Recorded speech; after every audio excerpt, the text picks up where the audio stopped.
ang mga pinaka-wild na planeta sa galaxy. Isipin mo to, sakay ka ng spaceship, lumilipad sa gitna ng milyong bituin, tapos, wow! May sumulpot na kakaibang planeta sa harap mo. Sa una, exciting, baka nga parang Earth lang, di ba? Pero teka, huwag ka munang bumaba. Hindi lahat ng planeta sa space ay friendly. Baka imbes na adventure, maging last trip mo pa yan. May mga planetang kaya kang gawing yelo sa sobrang lamig, sunugin ng buhay sa init, at may iba pa na, seryoso to umuulan ng bubog. Kaya bago tayo mag-landing, tara, silipin muna natin ang mga pinaka-wild na planeta sa buong galaxy. Ang mga planeta ay sobrang layo sa atin. Sa Milky Way Galaxy pa lang, tinatayang may daan-daang bilyong planeta. Pero kahit ganun karami, halos imposible pa rin puntahan. Halimbawa, ang pinakamalapit na planetang hindi parte ng ating solar system, ang Proxima Centauri b, ay nasa higit kumulang 4.2 light years ang layo mula sa Earth.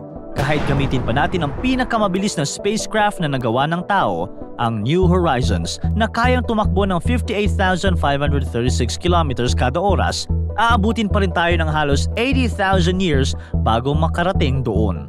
Hindi rin biro ang distansya ng mga planeta sa loob ng solar system. Ang Venus, na kadalasang pinakamalapit na planeta sa Earth, minsan ay umaabot pa rin ng 38 million kilometers ang layo.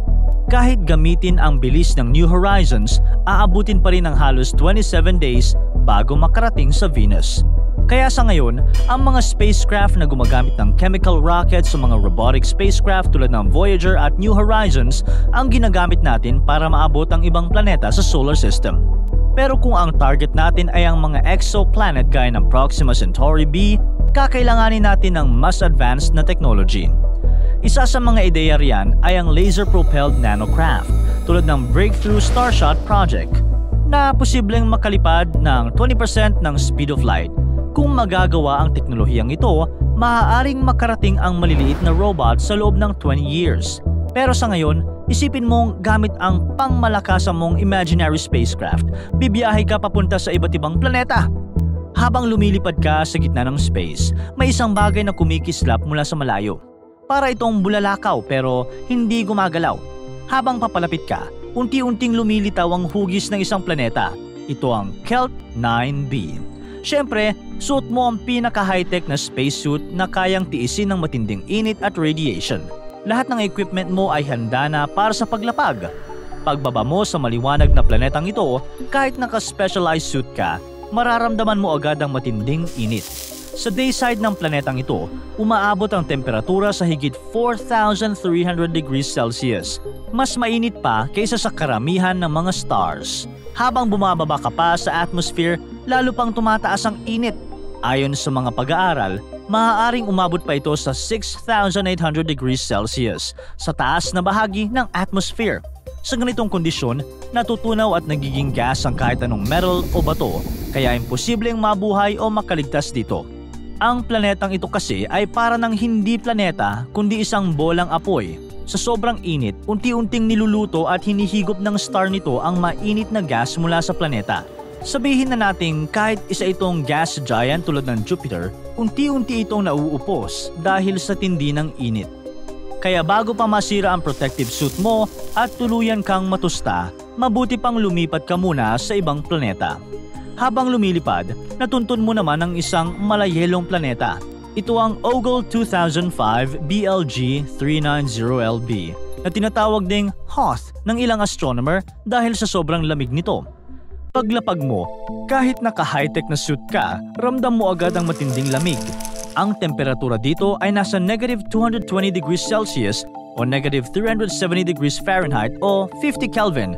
Halos 50 degrees na lang mula sa absolute zero, ang pinakamalamig na posibleng temperatura sa universe. Kaya ito ay isa na sa pinakamalamig na planetang nadiskubre sa space. Mas malamig din ito kaysa sa Uranus, ang coldest planet sa ating solar system, na umaabot lang sa negative 224 degrees Celsius. Sa ganitong lamig, nagyayelo ang halos lahat ng gas na alam natin, tulad ng tubig, ammonia, methane at nitrogen, kaya parang snow at yelo ang bumabalot sa buong planeta. Habang naglalakad ka, parang nasa gitna ka ng isang napakalaking freezer na walang katapusan. Madilim, walang sound, walang hangin at walang buhay. Kahit mga mikrobyo ay hindi kakayanin ang ganitong klaseng lamig. Ang Hoth ay isang ice world. Hindi ito para sa tao, kundi para lang sa pag-aaral. Sa sobrang lamig, kahit ang pinaka-high-tech na suit ay hindi magtatagal. Kaya bago pa man magyelo ang lahat ng gamit mo, mabuting umalis ka na at maghanap ng mas ligtas na lugar. Habang nagta-travel ka sa space, napansin mong parang may nawawala. May dapat bang planeta dito? Bakit parang wala kang makita? Ano to? Invisible? Sa paghahanap natin ng mga planeta sa space, ang pinaka-nakakatakot na siguro ay yung hindi mo nakikita. Kahit anong gamit ng ordinaryong sensors, halos walang ilaw na bumabalik mula rito. Pero gamit ang mga high-tech instrument na nakakakita ng init o infrared, unti-unti mong natukoy ang misteryosong planetang ito. Ang TRES-2b, ang pinakamadilim na planetang natuklasan ng mga scientist. Kung akala mo madilim na sa probinsya kapag brownout, mas madilim pa dito. Ang planetang ito ay parang itim na anino sa gitna ng space. Hindi ito nakikita ng ordinaryong mga mata dahil halos walang ilaw na nare-reflect mula sa surface niya. Ayon sa mga astronomer, posibleng ang atmosphere ng planeta ay binubuo ng chemical tulad ng gaseous titanium oxide o iba pang unknown compounds na nag-aabsorb ng liwanag. Sa katunayan, mas mababa pa sa 1% ng ilaw ang nare-reflect ng TRES-2b, kaya halos para na itong black hole.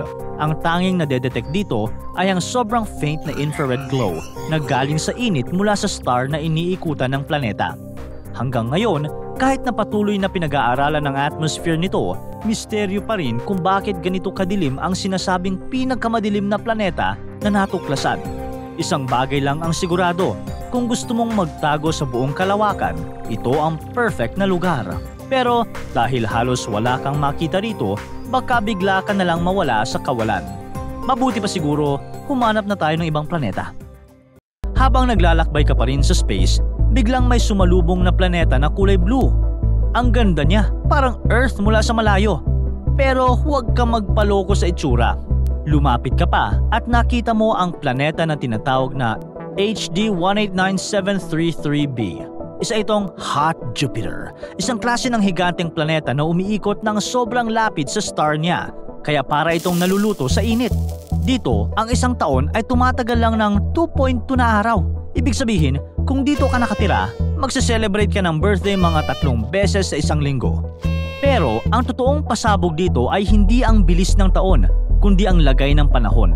Sa planetang ito, ang hangin ay umaabot ng halos 8,700 kilometers per hour.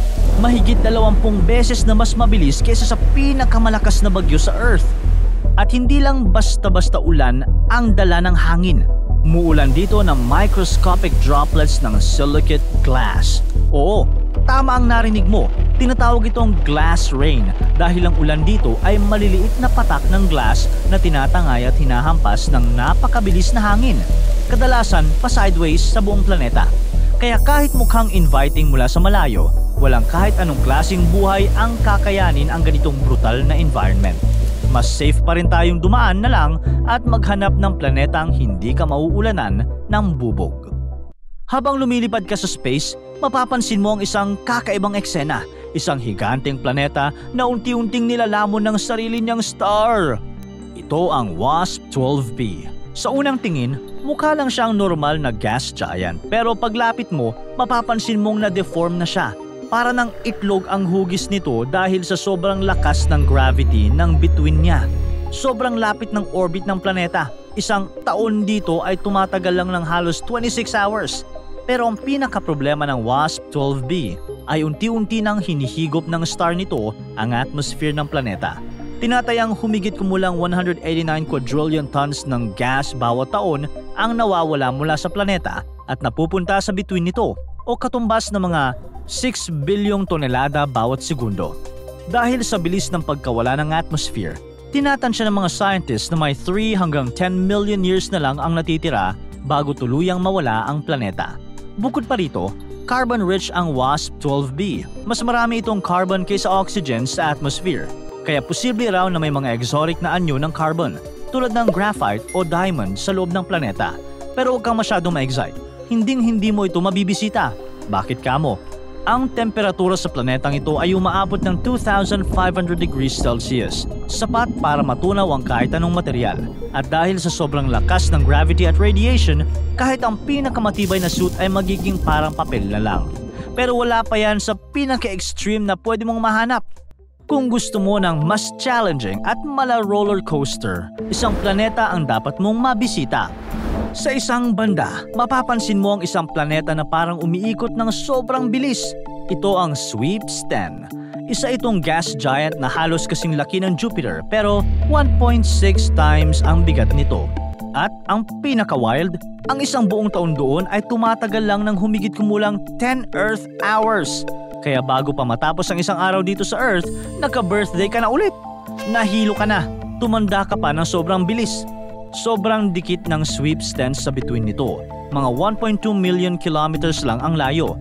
Kaya hindi lang bilis ang problema, kundi pati matinding init na umaabot sa 1,650 degrees Celsius.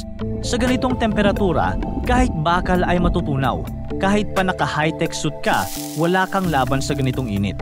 Isipin mo na lang, ang liwanag ng araw ay inaabot ng 8 minutes at 19 seconds bago makarating sa Earth.